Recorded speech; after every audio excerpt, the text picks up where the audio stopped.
الدرس الثالث. هو عاوز منك ايه؟ هو عاوز منك 3 حاجات او 4 حاجات. اول حاجه تكوين زمن الفيتور بروش، المستقبل القريب، الكلمات الداله عليه وبيتكون ازاي، وازاي اصلا اختاره، وهيختبرك ازاي عليه. ده اللي انا هشرحه لكم دلوقتي. وبعد كده فيرب فير، ولو كان منفي ولو كان مثبت بستخدمه مع الاكتيفيتي، مع الانشطه. وبعد كده تصريف كام فعل كده. فخليكم معايا. اول حاجه نتكلم على اهم حاجه، الفيتور بروش، المستقبل القريب. يعني ايه المستقبل القريب؟ يعني حاجه هتحصل بعد وقت قصير. بعد شويه يحصل كذا، بعد شويه انا هذاكر، بعد شويه انا هروح الاستاد، بعد شويه انا هخرج من البيت. تمام.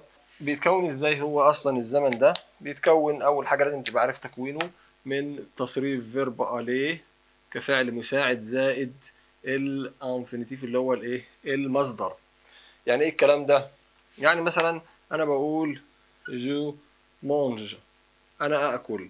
طب ده في المضارع. عاوز تقول انا بعد شويه هاكل، هتقول مثلا dans une heure، في خلال ساعه. جو. طيب اجيب بقى من عندي تصريف فيرب aller، جو في، وبعدين اجيب ارجع الفعل الاصلي ده للمصدر، جو في مونجي، بعد ساعه كده هاكل. تمام. طبعا من الكلمات الداله عليها هقول لك ده من ضمن الحاجات اللي هو دون. انت بتجيب تصريف فيرب aller، وبعدين الفعل في المصدر ترجع الفعل الاصله. لو كان مجموعه اولى يبقى اخره اي ار، مجموعه ثانيه او ثالثه تبقى اي ار او ار اي او او اي ار. تمام. الشكل بتاع المصدر يعني. هو يختبرك ازاي على الزمن ده. الموضوع انت ما بيجيبلكش افعال ويقول لك صرفها، لا، هو هيجيب لك جمل. فاول حاجه هيختبرك على يشوفك انت حافظ تصريف فيرب عليه ولا لا.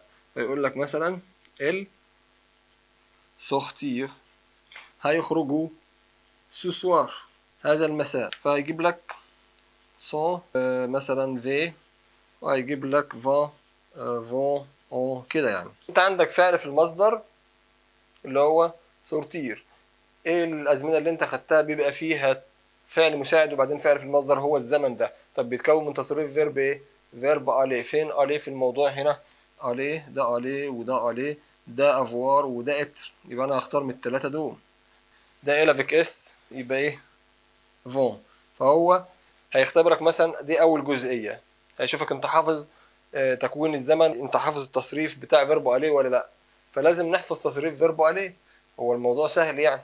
تصريف فيربو عليه لو انا مع جو في تي فا بالاس، و ال وال واون فا من غير الاس. طبعا ده حاجه لازم تبقوا عارفينها، ده اولى ثانوي. نو، تحس ان هو منتظم كده مع نو، نوزالو، vous allez، و elle avec s، elle avec s ايه؟ vont. تمام. فاذا فيرب aller بادئ بالفي مع elle avec s يعني. طب فيرب être بادئ بالاس. طيب فيرب avoir بادئ بايه؟ بالاو. تمام. لسه في فيرب فير بعد كده هشرحه لكم بيبدا بالاف، بيبقى عامل كده فون. طيب خلينا دلوقتي في الزمن. يبقى قلنا بيتكون من تصريف فيرب aller زائد المصدر. اول حاجه هيختبرك على فيرب اليه زي ما قلنا من شويه. طب بعد كده هيختبرك على ايه؟ بعد كده ممكن يختبرك يشوفك انت بعد فيرب اليه هتجيب مصدر ولا هتجيب ايه بالظبط. مثلا جمله زي كده، جو في، وبعدين افيك مون كوبا علي، هخرج مع صاحبي علي. طيب فانت هيقول لك ايه؟ سو ولا سورت ولا سورت سورتير. فتاني حاجة هو هيشوفك هتجيب بعد فعل المساعد ده هتجيب ايه. ففين المصدر فيهم؟ المصدر فيهم هو ده، وده الإجابة الصح. تمام. يبقى دي تاني جزئية، هيختبرك هيشوفك بعد تصريف فيرب عليه هتجيب له مصدر ولا هتجيب له فعل متصرف. يعني هتجيب له مونج مثلا ولا مونج مونجي اللي اخره يو ار كده. لا، هتجيب اللي اخره ايه؟ اليو ار. تمام. الجزئيه اللي جايه دي مهمه، ركز معايا فيها بقى. تمام. يبقى انا اول حاجه بجيب تصريف فيرب عليه ولازم ابقى حافظ الفيرب ده، وبعدين بعده لازم يجي فعل في المصدر. كويس جدا. هو قال لك بقى لو انت جاي بتصرف كده الفعل، يعني مثلا هي فا، وعندك اختيارات. فعندك مثلا سو ليف، عندك تو ليف، عندك سو ليفي، مو ليفي، جوفي، وعندي الاختيارات دي. فعندي 4 اختيارات. ايه اللي انت هتختاره ده؟ انت بعد اي فعل بشكل عام متصرف التانيين في المصدر، حتى لو ما كانش الزمن ده يعني دايما انا بقول جيم مونجي، بحب اكل من كذا. فلو فعل ايمي متصرف التاني هيكون في المصدر ده بعيد عن الزمن. الزمن بتاعنا بتصرف فيرب عليه وبعدين بتجيب ايه؟ الفعل في المصدر. طيب اي واحد في دوم في المصدر، ده في المصدر وده في المصدر، انما ده متصرف وده متصرف، ده متصرف مع ال وده متصرف مع تي. انا هختار فعل في المصدر.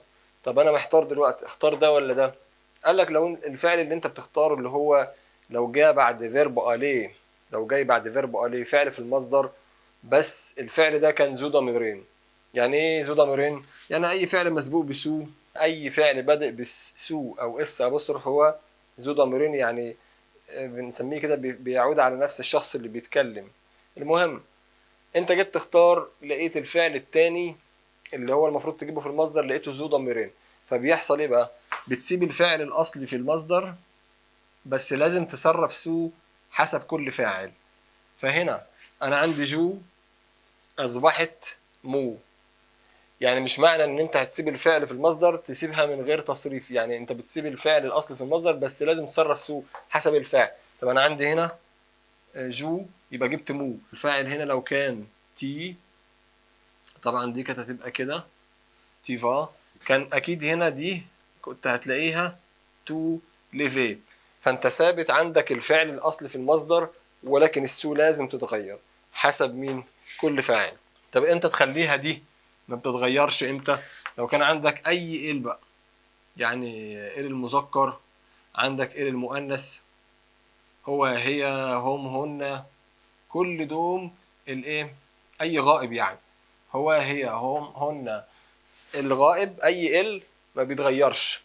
او لو عوضت عنه باسم، يعني شلت ال ده وعوضت عنه بعلي، هي عوضت عنها بندى، ندى ومنى، علي ومنى، علي وسامي، يعني اي اسماء غائب او جاب لك اي ال هتسيبها زي ما هي كده، ان السو اصلا ما بتتغيرش مع دوم. انما اي حاجه تانية جو تبقى مو، تي تبقى تو، طيب نو تبقى نو. هنا لو الفاعل هنا نو كان اكيد هتلاقي هنا عامله كده نو ليفي الاصل في المصدر وده بيتغير. طب لو كان فو تبقى برضو ايه؟ فو ليفي. طب ايه لافيك اس قلنا ايه دي. يبقى انا كده فهمت الجزئيه دي، وجزئيه مهمه جدا. بعد فيرب اليه تجيب الفعل في المصدر بس لو كان الفعل ده ذو ضميرين لازم تصرف سو، تسيب الفعل الاصل في المصدر وتصرف سو حسب كل فاعل، حسب كل فاعل. ده كان اول جزئيه اللي هي الفيتير بروش. تكوين الزمن سهل جدا، تصريف فيرب اليه لازم تحفظه ده اساسي، وبعد كده الفعل الثاني في المصدر. طب الفعل الثاني في المصدر يعني ايه؟ يعني تختار حاجه اخرها يو ار او اي ار او ار اي او او اي ار، ديت الايه؟ تروا جروب دو فيرب، 3 مجموعات للافعال. الجزئيه الثانيه بقى اللي هو عاوز يكلمك عليها تصريف فيرب فير، وامتى يتنفي وامتى مش هيتنفي. كلام مهم جدا وبيجهزك اصلا لثالثه ثانوي، لان الحاجات دي هتاخدها بالتفصيل في اول درس في ثالثه ثانوي. الجزئيه المهمه جدا اللي جايه دي تصريف فيرب فير، وازاي بقى تتعامل معاه، امتى تنفيه، امتى تختار دو او دو ودو لا ودي ودو الا ابوستروف، امتى تختار دو فقط او دي ابوستروف، امتى اصلا يبقى عندك نفي وما تختارش دو ولا دو ابوستروف. تمام. فاول حاجه هو جايب لك فيرب فير بمعنى يفعل، عامل زي فيرب تو دو كده في الانجليزي، يفعل يصنع، مع النجار يبقى بيصنع حاجه، مع الخباز يعني بيخبز، مع الراجل الطباخ يعني برضو بيطبخ. تمام. فله معاني كتير حسب الايه الجمله. المهم اول حاجه هعرفها تصريف الفعل ده ازاي. فجو في. تمام. افعال المجموعه الثالثه حلاوتها ان هي لو جو خدت الاس دي تي برضو زيها تي في. طيب عندنا ال وال و في، يعني هنشيل الاس دي ونخليها ت. نو تحس ان هو منتظم كده مع النو بس النو في زو جبنا ايه لكننا مثلا خدنا بتاعه جو حطينا لها النهايه العاديه. طيب فو بص بقى على فو عشان مختلف شويه عامل زي قطر كده. فو فيت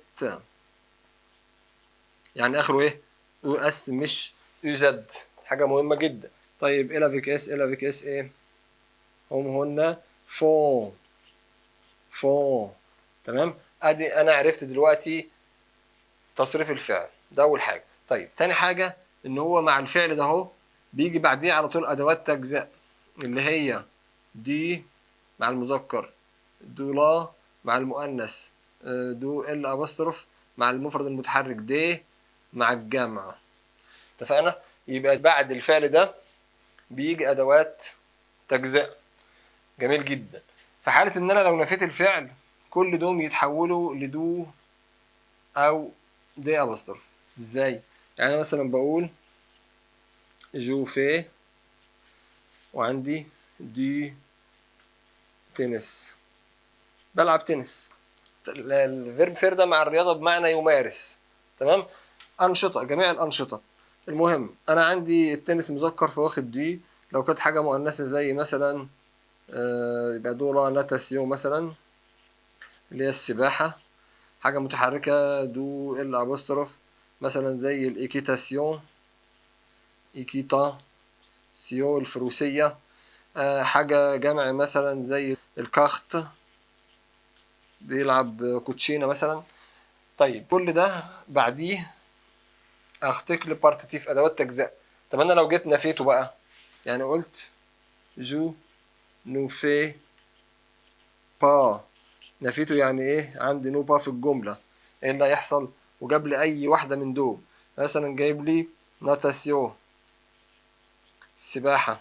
طيب السباحه دي المفروض ان هي حاجه مؤنثه اختار لها دول بس انت عندك نفي. طالما عندك نفي اختياراتك يا دي يا دي. فشوف بقى هي يعني النفي سهل لانك بيبقى عندك اتنين بس ما بتدورش هي مذكر ولا مؤنث ولا اي حاجه. فانت لقيتها ساكنه تبقى دو. طب لو كانت جايب لك مثلا ايكيتاسيو كده ايكيتاسيو الفروسيه لا كانت هتبقى دي ابوستروف. فهمنا القصه دي؟ يبقى في حاله النفي لو انت نفيت الفعل يعني لو هو نفسه اللي منفي عشان الكلام ده هنحتاجه دلوقتي. لو فير هو نفسه اللي منفي بحول كل ادوات التجزئه دوم الى دو لو كانت وراها حاجه ساكنه او دي ابوستروف لو وراها حاجه متحركه. جميل جدا الكلام ده. لغايه دلوقتي يا رب تكون الدنيا واضحه معاكم ما تسرحوش. ركزوا معايا في الجزء اللي جاي ده. انا قلت لك خلاص لما يكون عندك نو با فير هو اللي منفي نو في با اي نفي بقى الفير هو اللي موجود ما بين نو با اختياراتك بتكون يا دو يا دي ابوستروف. جميل جدا. بس لازم فير هو النقطه بقى اللي انا بقول لك عليها ولازم تركز عليها عشان هو يختبرك على كده. لو فير عندك جمله منفيه بس فير خارج النفي ازاي؟ يعني جو نيم با فير يعني عندك نفي بس مين اللي منفي؟ الفعل اللي قبله مش هو. مين اللي موجود ما بين النو با؟ مين اللي مسجون ما بين النو با؟ لا هو كده فير خارج النفي. فاذا انا ما اختارش دوم استبعدهم. فاذا اقول ايه؟ فمثلا شوبينج المهم ان دي المفروض ان دي ايه حاجه مذكره صح فاختار دي. طب لو كانت حاجه مؤنثه دولا حاجه جمع دي بتاعت الجمع حاجه بدأ بمتحرك دو الا ابوستروف مش دي ابوستروف. تمام. طب انا ليه ما اخترتش دوم مع ان عندي نفي عشان فير خارج النفي. يبقى اذا لو كان عندك فير جاي في جمله منفيه بس هو خارج النفي ما بحولش يعني ما حولش دوم الى دو ابوستروف اختار عادي دو لا دو الا ابوستروف دي. امتى اختار دو ابوستروف؟ لو فير هو اللي منفي لو فير هو اللي جوه النفي. ركز بقى في اللي انا اقول لك دلوقتي ده طبعا في المضارع. انا بقول لك انا لو احب ان ايه ما بحبش اعمل شوبينج ده جمله مضارع عادي. انما في زمن المستقبل بقى اللي انت خدته ده النهارده لو انا بقول جو نوفي با فير جو نو با فير وعندي هنا نقط وشوبينج. تمام. انا عندي نفي وفير خارج النفي وانت لسه قايل لي من شويه طالما فير خارج النفي تختار من دوم وما تختارش دو ودو ابوستروف يعني ما تحولش. لا بس هنا لازم اختار دو او دو ابوستروف. ليه؟ لان ده مش مضارع، ده المستقبل، وانا لما باجي انفي المستقبل بنفي بس الفعل المساعد وكده الجمله اتنفت. يعني بعتبر انا كده لما اجي انفي في المستقبل ما بنفيش الايه الفعل المساعد والمصدر، انا بنفي الفعل المساعد بس، وبتعتبر الجمله منفيه. يعني دي الجمله دي غير دي خالص، ده مضارع انما ده مستقبل، فهنا عاد انا اختار دو ودو ابوستروف. تمام، فقلت دو. اتفقنا؟ انما هنا قلت دي. واضحه اهي. تمام. طيب يبقى نقول تاني، انا لو فير هو اللي منفي هختار دو ودو ابوستروف. لو فير جاي لي في اي جمله منفيه في المستقبل برضو هختار دو ودو ابوستروف. انما امتى اختار دوم؟ اول حاجه لو فير مثبت مفيش نفي. تاني حاجه لو هو جاي لي في المضارع ومسبوق بافعال الشعور زي كده يحب، يفضل، يكره، وهو مش منفي، في الحاله دي بعتبره خارج النفي. اتفقنا؟ يبقى لو هو في المضارع، ده انا عاوز اقول لك عليه، لو هو جاي لك في جمله مضارع والجمله دي فيها نفي اهو، ولكن فير خارج النفي في المضارع كده، لا ما بختارش دو ولا دو ابوستروف، انا بختار عادي بشوف ده مذكر ولا مؤنث على حسب اللي بعد النقط ده. انما لو هو جاي لي منفي، هو اللي منفي، لو جاي لي في المستقبل كده ما بيبقاش هو جوه النفي اصلا، انا بنفي في المستقبل الفعل المساعد بس. في الحاله دي انا اختار برضو دو دو ابوستروف، لان الجمله دي تعتبر برضو ايه منفيه. هو ده الكلام اللي انا بقول لك عليه. طبعا انت عندك عارف ان افعال الشعور لو جاي افعال الشعور بس، في افعال الشعور بيقول جيم انا بحب ايه، وشوبينج بحب اعمل شوبينج. طيب افعال الشعور معروف ان هي بتاخد ادوات معرفه، يعني ممكن تاخد لو، ممكن تاخد لا، ممكن تاخد ال ابوستروف، ممكن تاخد ليه، يعني بتاخد الارتكل ديفيني ادوات المعرفه. فالشوبينج ده ايه مذكر فيبقى له. انما فير بياخد تجزئة. طب انا عندي افعال شعور وبعدين فير، يعني لسه كاتبينها جيم فير، واحد من الافعال بياخد معرفة والتاني بياخد تجزئة، فانا هاخد بقى على الفعل الاخير. اقرب فعل ايه للنقط هو فير، ما ينفعش اعمل كده يعني ده الاولى بالايه بالادوات، يبقى انا دايما الفعل الاخير هو اللي بيسيطر على الادوات. فهنا هاخد تجزئة عادي بقى على حسب ايه اي واحدة من دوم، على حسب الكلمة اللي انا هجيبها. فمثلا بنقول ايه باسكت مثلا، كل بشكل عام الرياضات اللي بتتلعب بكورة كلها مذكرة ما عدا كلمة واحدة بعدين ده مش عندكم، السنة الجاية تعرفوا الكلام ده. باسكت ايه كلمة مذكرة تبقى ايه دي، يعني انا ما اخترتش ليه لو، لان عندي الفعل الاخير هو اللي بياخد الادوات. طب لو افعال شعور بس مفيش حاجة بعدها، في الحالة دي تاخد ادواتها. تمام. فيا رب الدنيا دي تكون واضحة. يبقى قلنا الجزئية دي ونقولها تاني لآخر مرة. هحفظ تصريف فيرب فير، وبعدين لو فير عندي جاي مثبت بياخد ادوات تجزئة. بياخد ايه ادوات تجزئة اللي هم دول، ده مذكر، ده مؤنث، ده اي مفرد متحرك، ده جامع. طب لو انا نفيته احول كل دوم اختياراته تكون يا دي يا دي، لو وراه ساكن تبقى دي، لو وراه متحرك تبقى دي ابصر. طيب لو هو جاي لي في جملة منفية بس مش هو اللي منفي، في المضارع زي كده مسبوق بافعال الشعور زي ايمي وبريفيري وتستي وادوري وفلوار والكلام ده كله، اعمل ايه ما احولش، لان كده فير خارج النفي، ده في المضارع. انما لو هو جاي لي في المستقبل لازم احول، لان انا اما باجي انفي المستقبل كده بنفي الفعل المساعد وبخرج فير خارج النفي، وبرده الجمله بتعتبر منفيه، فانا اختار دو ابوستروف طبعا في حاله النفي. حاله الاثبات مش هحول. طيب افعال الشعور بتاخد معرفه، فلو جاي لوحد الفعل ده هياخد معرفة عادي، اي واحدة من دوم على حسب الكلمة دي مذكرة ولا مؤنثة ولا جمع. طب لو انا عندي فعلين، واحد من افعال الشر والتاني فيرب فير، هاخد ايه على الفعل الاخير هو اللي بياخد ادواته. يا رب تكون الدنيا دي ايه وضحت. لازم تحفظ فيرب فير كويس.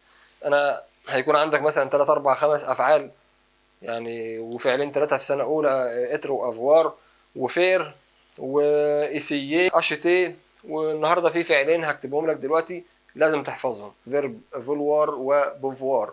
فولوار يعني يريد وبوفوار يستطيع. فولوار بيعبر عن الرغبة، يعني أنا عايز أعمل كذا، أنا عايز أكون دكتور، أنا عايز أروح الاستاد. بوفوار أنا أقدر أعمل كذا، أنا بقى يعني عن الأبيليتي القدرة أو المهارة أو، فأجيبه لكم عشان هو يختبرك برضه عليه. أول فعل اللي هو بوفوار يعني يستطيع، يقدر. تمام. طب بيتصرف ازاي؟ جو بي، ركز معايا، هياخد اكس، طبعا الاو تتحول لاي، وتي قلت لك جو تاخد اكس، دي تاخد اكس، تبقى نفس الشكل. ودي ميزة المجموعة التالتة، ال وال دايما عمرهم ما ياخدوا اس ولا اكس، فهحولها لت تبقى بي. فلغاية دلوقتي العامل المشترك في الموضوع ان الاي، الاو دي الاصلية اتحولت لاي هنا. تمام. طيب تعالى مع النو والفو. الفعل برضو اللي زيه لازم تحفظه، اللي هو فولوار، معناه يريد. طيب بيتصرف ازاي؟ جو نفس ده بالظبط، في تي في ال وال و في، بس تي هنا. كويس. تعالى بقى مع نو، فولو، فو، فولي، يعني هو منتظم كده مع النو والفو. إلا في كيس، إلا في كيس إيه، فيل. تمام. يعني يعتبر زيه. الجي والتي زي بعض، واخدين الإكس، ال وال و تي، بس حولنا الإكس إلى تي. منتظم مع النو والفو، وكأني شلت المقطع ده وحطيت النهاية العادية بتاعت المجموعة الأولى، وهنا برضو المجموعة الأولى زي المجموعة الأولى، وهنا نفس الكلام، بس أنا محول الإيه، الأو دي إلى إي مع كل الضماير ما عدا النو والفو. وضحت كده؟ لازم تحفظ الفعلين دول علشان هو يختبرك عليهم في تصريفات الأفعال. والجرامير أصبح مهم لأنه هيزود لك بقى الجرامير شوية. أتمنى أكون وصلت لكم الفكرة اللي هو عاوزها منك، والمعلومات اللي أنت المفروض تذاكرها والمفروض تطلع بيها. متنسوش تدعموا الفيديو يا جماعة، احنا هنستمر بدعمكم. يعني شجعونا كده عشان نكمل معاكم بقية المنهج، وعشان نقدر ان احنا، لانه هي الفكرة كلها انه الفيديو لما بيكون فيه تفاعل بيوصل لعدد اكبر من الناس، وهو ده الهدف الايه الاساسي من القناة. الموضوع ولا يفرق معانا باي حاجة، الفكرة كلها انه اكبر عدد من الناس يستفيد. في ناس كتير قصرت في اولى وتانية في الترم الاول وكده، ولازم تطلعوا يا جماعة. خلاص ان انا بعتبركم في تالتة، والناس فعلا بدأت اصلا تركز دلوقتي وتذاكر على الحاجات بتاعة التالتة. فنتمنى لكم التوفيق. شكرا جزيلا، والسلام عليكم ورحمة الله وبركاته.